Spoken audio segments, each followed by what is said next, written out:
Hey guys, what's up? Welcome back to the channel. This is Merrick here, back with another daily chess puzzle video. Today, I will be covering round 9 of the Norway chess tournament, and this game is pretty special since Hikaru Nakamura just reclaimed the world's number 2 spot, Fabiano Caruana. After this back and forth, Fabiano first gets the spot, Hikaru gets the spot, and then Fabiano retakes it, and then Hikaru now retakes it once again. So this is the game between Hikaru and Fabiano. White is Hikaru and Caruana is black. So Hikaru opens up with the king's pawn opening, e4, e5, knight f3, knight c6. Bishop c4, he's going for an Italian game. This is more solid and quiet of a game than the typical Roy Lopez, bishop b5. So bishop c4, knight f6. This invites the whatever fried liver attack that Bobby Fischer found. And d5 is the response. E takes d5, knight a5, bishop b5 check, c6, d takes c6, b takes c6, bishop d3. All of this is theory. It's been played many, many times. Knight d5, knight f3, bishop d6, defending this pawn. Castles, knight f5, and f4, attacking the bishop on d3. Knight c3, knight takes d3, c takes d3, and white has double pawns here. But let's stop for a moment and consider this position. Well, black has three pawn islands, and the c6 and e5 pawn are potential targets. White has three pawn islands as well, and a double pawn structure on the d5. Black has bishop pair, and white is more developed. His king is already castled, black's king has not been castled yet. So overall, these advantages and disadvantages, they cancel out. While black has the bishop pair, white has more developed. So this game is around equal at this moment. So castles. Here, Hikaru deviates for bit b3. It's an uncommon move. And most common moves are knight e4, attacking the bishop on d6, and rook e1, attacking the pawn on e5. So, but he plays b3. Caruana responds with rook e8, and then now Hikaru plays rook e1, putting pressure on the e5 pawn. The point of the b3 pawn push is to play bishop b2. Hikaru wants to play bishop b2 and put pressure on the pawn on e5. c5, preventing any ideas of d4 from white. Bishop a3, putting pressure on the pawn on c5, developing the bishop, and evacuating, clearing the square of c1 for the rook on a1. So knight c6, bringing the knight back to b4, potentially, or d4. Knight e4, attacking the bishop on d6 and attacking the pawn on c5. Bishop f8. Now, the pawn on c5 might, it could be taken with knight takes c5.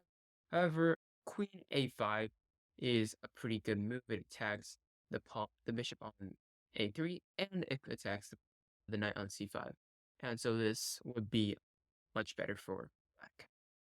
So that's why we don't take. Instead, Hikaru plays rook c1, putting an additional more pressure on c5. f5 is what Caruana plays. And now, please pause the video here and comment down below what you think the answer is for what. This is a critical moment for Hikaru, since this basically decides the trajectory of the rest of the game. So, Hikaru plays knight takes c5, which is the correct move. To be honest, I do not see why Caruana played f5. He's a much better chess player than I am, but it seems very irrational to play f5 in this position, since Hikaru just gains a free pawn. Instead, a better move would be knight b4, where after bishop takes b4, c takes b4, black is still putting pressure on this d3 pawn, and after knight c5, this position is around equal. Instead, in the game, he just sacrifices that pawn, he gives it completely for free, and Hikaru is just much better already. Some other options would include knight g3, but this is passive. Even queen takes d3 would suffice.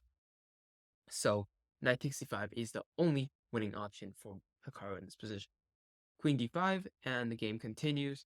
Hikaru slowly consolidates his position. He transforms his material advantage into an endgame advantage, and he trades off the queens, making it easier for him to convert his winning material.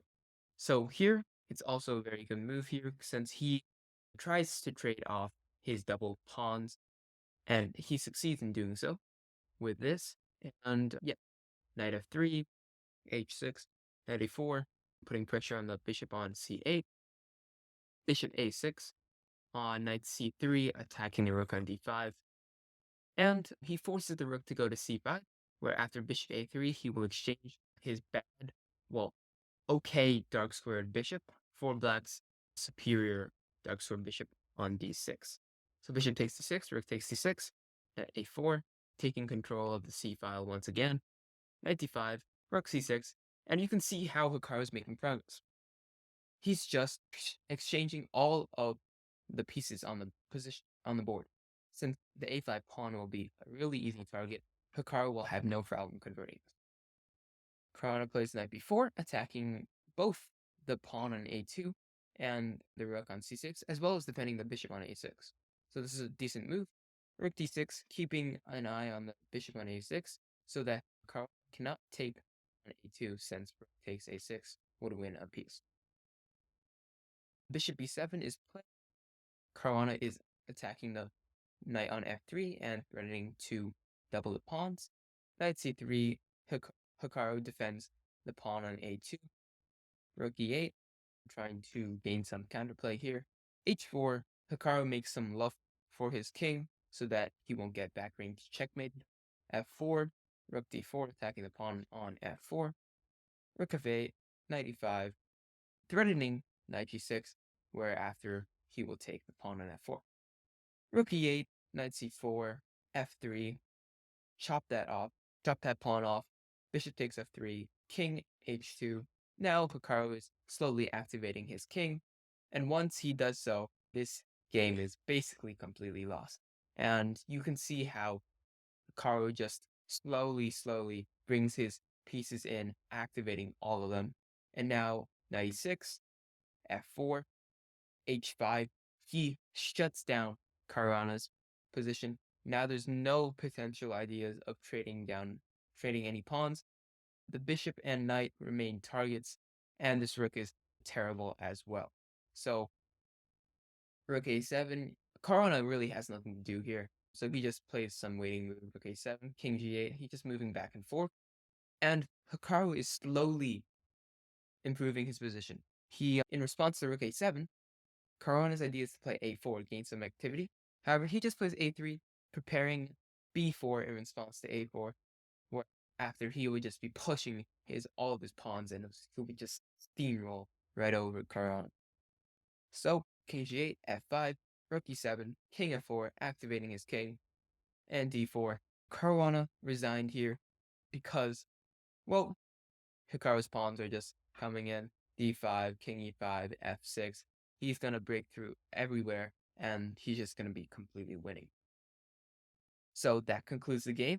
Hikaru reached a live rating of 2,787, while Yano dropped down to 2,781. And now Hikaru reclaimed the world #2 spot. And that ended Norway chess tournament. Thank you for watching.